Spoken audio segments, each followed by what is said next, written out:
Singoprono kemudian bergeser mundur dikit ke belakang, agak menjauh dari Arya Penangsang. "Singoprono beserta ketiga saudaramu, kalian baik-baik saja?" tanya Arya Penangsang. "Ya Kanjeng Adipati, kami baik-baik saja," jawab Singoprono. "Singoprono, kau berhasil membunuh Sultan Hadiwijaya?" tanya Arya Penangsang. "Tidak Kanjeng, kami gagal membunuh Sultan Hadiwijaya. Meskipun kami berempat sudah menggunakan sirep Megonondo," kata Singoprono. "Lalu bagaimana dengan keris Kyai Setan Kober yang kau bawa?" tanya Adipati Jipang. "Mohon ampun Kanjeng Adipati, keris Kyai Setan Kober saat itu berada di tangan Kanjeng Sultan Hadiwijaya," kata Singoprono. "Tidak apa-apa, mungkin lain kali harus aku sendiri yang menggunakan keris itu," kata Arya Penangsang sambil tersenyum. Melihat junjungannya tersenyum, hati Singoprono dan ketiga saudaranya menjadi senang. "Ternyata Kanjeng Adipati tidak marah kepadaku." Berbeda dengan Singoprono yang senang melihat Arya Penangsang tersenyum, Ki Patih Metaun yang melihat Adipati Jipang tersenyum menjadi khawatir. Ki Patih melihat senyum Arya Penangsang adalah senyum seorang yang sedang murka. Itu bukan watak dari Arya Penangsang. Kanjeng Adipati seharusnya menjadi sangat marah karena kehilangan Kyai Setan Kober, kata Patih Mataun dalam hati. "Kau bawa bungkusan apa, Singoprono?" "Hadiah dari Kanjeng Sultan Hadiwijaya, Kanjeng Adipati," kata Singoprono. Lalu ia pun membuka salah satu bungkusan yang berada di hadapannya. Bahan makanan," kata Penangsang. "Ya Kanjeng Adipati, bagian bahan makanan ini sudah kami makan di perjalanan," kata Singoprono sambil membuka bungkusan lainnya.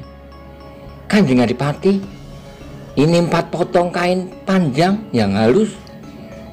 Ternyata Kanjeng Sultan Hadiwijaya adalah seorang sultan yang baik hati," kata Singoprono. "Ya, ini kain yang bagus.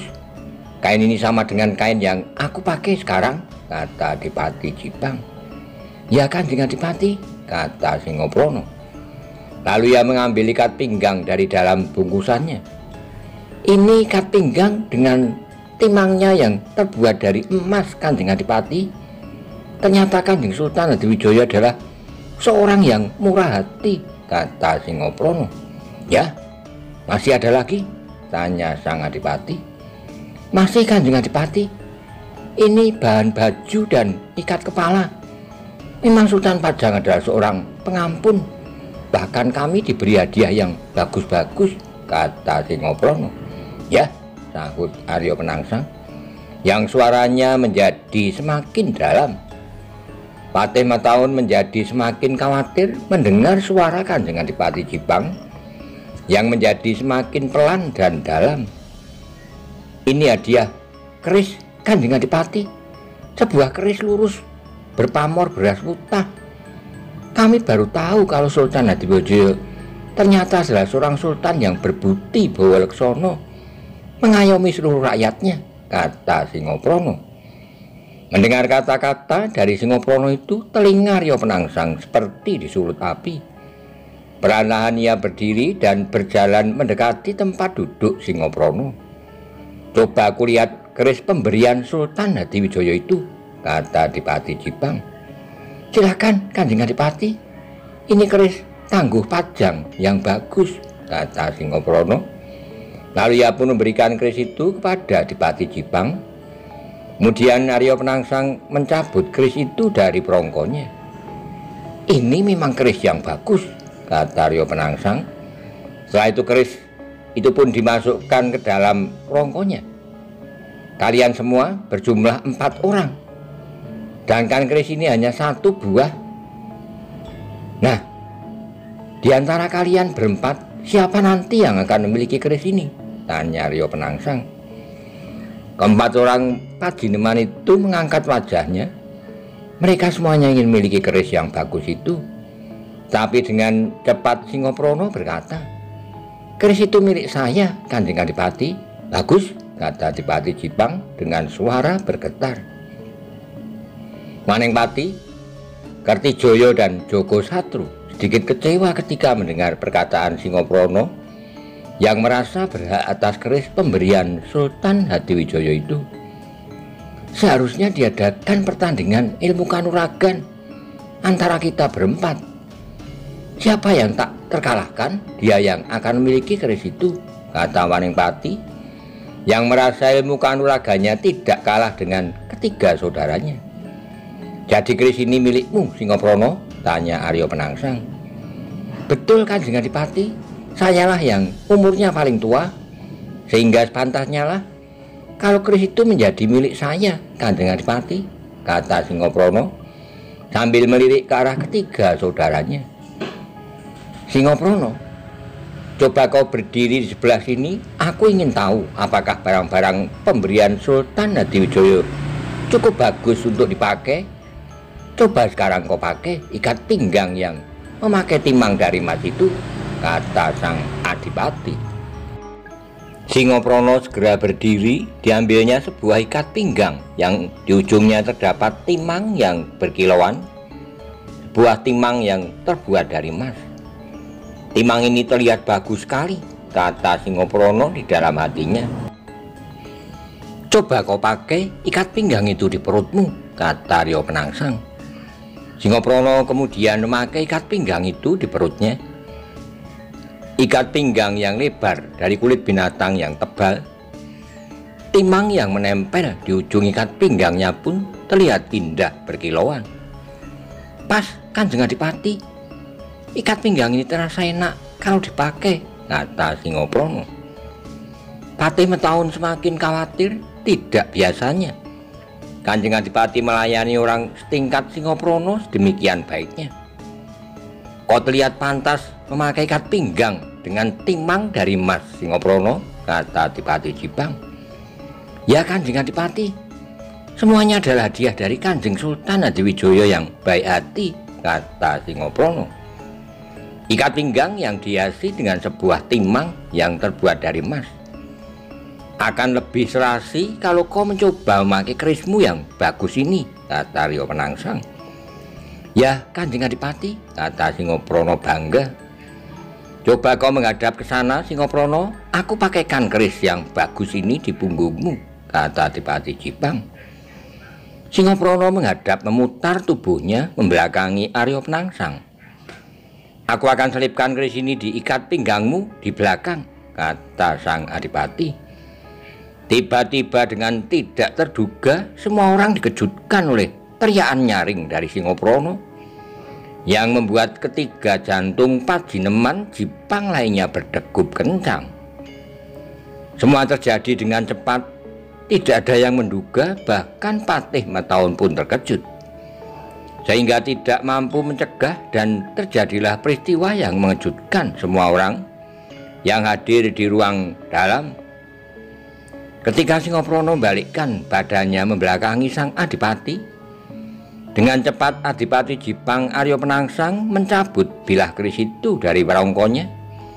Keris yang mempunyai pamor beras putih pemberian Sultan Hadiwijaya ditusukkan ke punggung salah seorang Pajineman Jipang yang berdiri membelakangi Aryo Penangsang, Singoprono. Tusukan Adipati Jipang dengan menggunakan kekuatan tangan kanannya ternyata mampu membuat ujung keris itu tembus ke depan. Singoprono terpelanting jatuh terduduk. Tangan kirinya megang dadanya yang terluka, sedang jari tangan kanannya menunjuk ke arah Aryo Penangsang. "Kau," kata Singoprono. Setelah itu ia pun terjatuh dan tidak bangun kembali. Semua orang yang hadir terkejut sehingga tidak mampu berbuat apapun juga. "Hei, kalian tiga orang Pajineman Jipang, cepat kalian angkat kaki dari sini. Bawa mayat Singoprono ini keluar, cepat!" teriak Aryo Penangsang. Tidak perlu diperintah untuk yang kedua kalinya, Wanengpati dan Joko Satru yang duduk di dekat jatuhnya Singoprono segera mengangkat jenazah Singoprono, membawanya keluar. Di belakangnya diikuti oleh Kertijoyo. "Sabar Kanjeng Adipati," kata Patih Metaun. "Itulah upah bagi orang yang telah menghilangkan keris Kyai Setan Kober," kata Aryo Penangsang. "Sabar Kanjeng Adipati," kata Patih Metaun. "Aku sudah sabar Paman.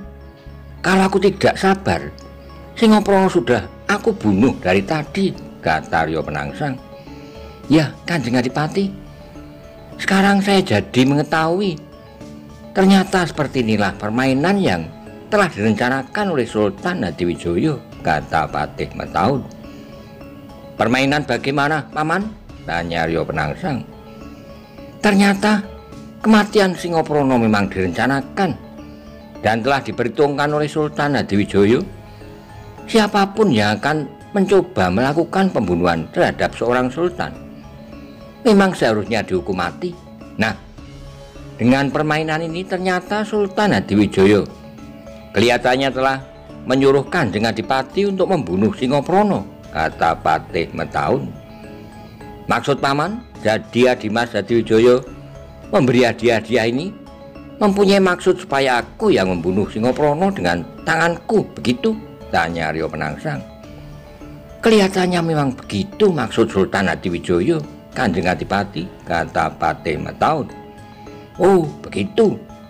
Keterlaluan Dimas Hadiwijoyo, berani menyuruhku untuk membunuh orangku sendiri." "Paman Metaun," teriak Aryo Penangsang. "Dawuh dalem Kanjeng Adipati," jawab Patih Metaun. "Besok pagi siapkan semua prajurit Jipang. Kita bergerak menggempur Pajang. Desa-desa di Pajang kita jadikan Karangabang," kata Adipati Jipang. "Sabar Kanjeng Adipati," kata Patih Metaun. "Siapkan pasukan Jipang segelar papan. Nanti aku sendiri yang akan madeg Senopati Agung menghadapi Dimas Hadiwijoyo," kata Aryo Penangsang. "Sabar Kanjeng Adipati," kata Patih Metaun. "Aku sudah cukup bersabar Paman. Kali ini tidak akan bisa ditunda lagi. Besok pagi semua prajurit Kadipaten Jipang harus sudah bergerak berangkat menyerang Kesultanan Pajang," kata Aryo Penangsang. "Ya Kanjeng Adipati, tapi apakah Kanjeng Adipati tidak meminta restu kepada Kanjeng Sunan Kudus untuk menggempur Pajang? Tanpa restu dari Kanjeng Sunan Kudus, prajurit Jipang akan mengalami kesulitan di medan peperangan. Kemungkinan besar kita akan kalah Kanjeng Adipati," kata Patih Metaun. Aryo Penangsang mengangguk-anggukkan kepalanya. Yang dikatakan Patih Metaun semuanya betul. Pamannya sekaligus gurunya Sunan Kudus yang pernah menjadi seorang Senopati Agung prajurit Demak, yang juga merupakan salah seorang dari Wali Songo, memang perlu diberitahu dan diminta doa restunya, karena para prajurit Jipang akan segera berangkat menyerang Kesultanan Pajang. "Baik, aku akan minta izin kepada Bopo Sunan Kudus untuk menyerang Pajang, Paman Metaun. Besok pagi aku akan berangkat ke Panti Kudus bersama Nderpati. Sekarang aku akan beristirahat dulu di kamarku," kata Adipati Jipang. Setelah itu ia pun berjalan masuk ke kamarnya. Ketika Patih Metaun melihat junjungannya telah masuki kamarnya, maka ia pun berkata, "Nderpati, kau perintahkan kepada beberapa orang prajurit untuk membersihkan noda darah yang banyak berceceran di lantai." "Baik Ki Patih," kata Nderpati. Kemudian ia pun berjalan ke pendopo menemui beberapa prajurit yang berjaga di sana. Tak lama kemudian senja pun perlahan mulai membayang di langit Bangkulon. Sang surya pun sebentar lagi akan beristirahat, digantikan oleh redupnya sinar Sang Condro, ditemani oleh ribuan kerlip Sang Kartiko. Setelah Dewi Malam menyelesaikan tugasnya dan ketika di langit sebelah timur telah membayang warna merah, maka pada saat fajar menyingsing, 2 ekor kuda telah berlari membelah dinginnya pagi meninggalkan dalam Kadipaten Jipang. Adipati Jipang Arya Penangsang bersama Pandega prajurit Jipang Andrapati, keduanya melarikan kudanya menuju arah utara. Di pagi hari yang dingin seperti ini, sebetulnya lebih enak tidur sambil berselimut kain panjang, kata Andrapati di dalam hatinya. Hari ini sehari penuh aku akan berada di atas punggung kuda. Nanti sampai di Kudus sudah memasuki wayah sepi wong. Atau bisa juga nanti sampai di sana sudah menjelang tengah malam, kata Andrapati, yang membawa bungkusan berisi pakaian dan membawa perlengkapan 2 buah obor. Gagak Rimang, seekor kuda gagah yang dikendarai oleh Adipati Arya Penangsang, berlari melintasi sebuah bulak yang luas. Dari kakinya terhambur debu-debu halus yang melayang di udara menjadi sebuah kabut yang tipis. Di belakangnya juga berlari cepat seekor kuda yang gagah sekuat Gagak Rimang. Kuda berwarna coklat yang memang telah dipilih oleh Andrapati untuk berlari menempuh perjalanan yang jauh. Beberapa kali mereka beristirahat, dan ketika matahari telah tenggelam di ufuk barat, gelap malam pun membayang, Andrapati pun telah menyalakan 2 buah obor, yang sebuah diberikan kepada junjungannya Adipati Jipang. Mereka berdua melanjutkan perjalanannya meskipun lari kudanya tidak bisa secepat sewaktu siang hari, karena saat ini gelap malam telah menyelimuti seluruh bumi Kudus. Ini sudah wayah sepi wong. Sebentar lagi kita akan sampai di Panti Kudus, kata Andrapati dalam hati sambil terus menjalankan kudanya. Tak lama kemudian kedua kuda itu telah sampai di depan regol Panti Kudus, dan terlihat seorang santri yang saat itu sedang duduk di pendopo telah bangkit berdiri, kemudian berlari menghampiri kedua orang berkuda itu. Adipati Jipang mengucap salam dan santri itu pun telah membalas salamnya. Selamat datang Kanjeng Adipati Jipang. Kanjeng Sunan Kudus baru saja masuk ke ruang dalam. Sekarang Kanjeng Sunan telah berada di kamarnya, kata santri itu. Ya, tolong urus kuda-kuda kami. Aku akan langsung ke ruang dalam menemui Bopo Sunan, kata Arya Penangsang. Kemudian ia bersama Andrapati mencuci kaki lalu naik ke pendopo. Kemudian mereka berdua berjalan memasuki ruang dalam. Ketika Arya Penangsang masuk ke ruang dalam, di sana dilihatnya Sunan Kudus baru saja keluar dari kamar. Ternyata ada seorang santri yang memberitahukan kalau malam ini Adipati Jipang datang berkunjung ke Panti Kudus. Arya Penangsang mengucap salam dan dijawab oleh Sunan Kudus beserta santrinya. Arya Penangsang pun maju ke depan mencium tangan gurunya. Kau selamat Penangsang, kata Sunan Kudus. Atas pengestu Bapo Sunan, saya dalam keadaan baik, kata Adipati Jipang. Sampai larut malam kau baru tiba di Panti Kudus, kata Sunan Kudus. Ya Bapo Sunan, jawab Penangsang. Sekarang hampir tengah malam, besok saja kita saling bercerita. Sekarang kau beristirahatlah dulu di kamar belakang, kata Sunan Kudus. Baik Bapo Sunan, jawab Penangsang. Lalu ia bersama Andrapati berjalan menuju Pakiwan. Setelah dari Pakiwan, lamat-lamat terdengar suara kentongan yang ditabuh dengan nada doro muluk. Sudah tengah malam, kata Arya Penangsang, yang sedang menuju kamarnya, dan ketika Adipati Jipang telah berada di atas pembaringan, maka di dalam angan-angannya hanya terdapat gambaran prajurit Jipang yang akan segera diberangkatkan menyerang Pajang. Mudah-mudahan besok pagi Bopo Sunan memberi izin kepadaku untuk menggempur Pajang, kata Arya Penangsang dalam hati.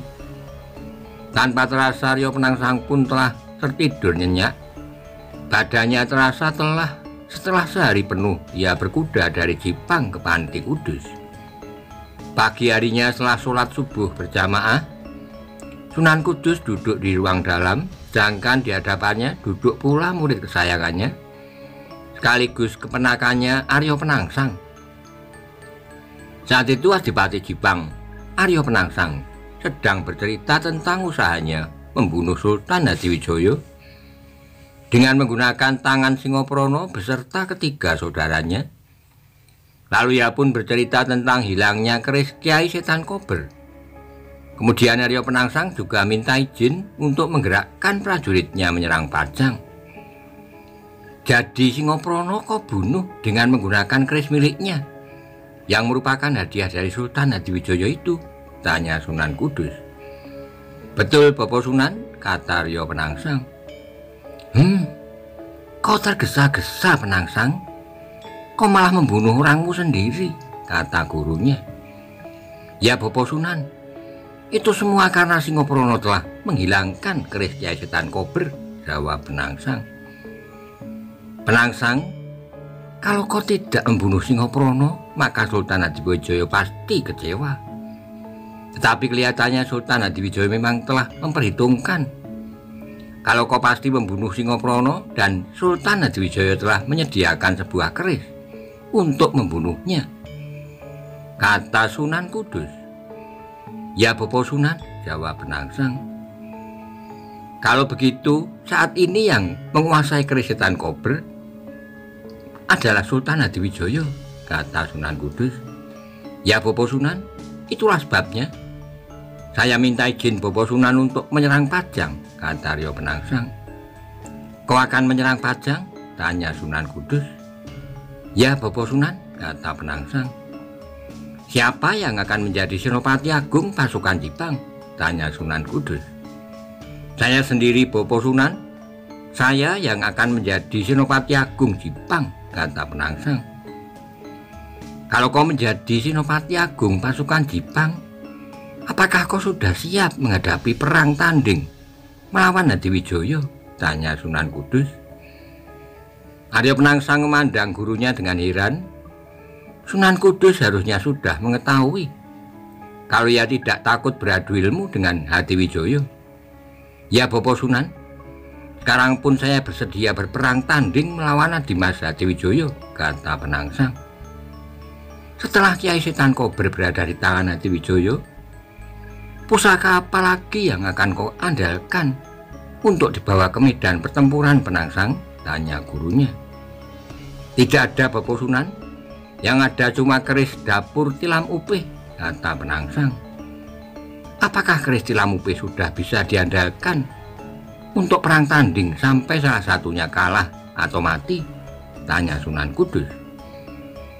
Arya Penangsang tidak menjawab pertanyaan gurunya. Keris Tilam Upih miliknya memang belum setingkat dengan keris Kyai Setan Kober.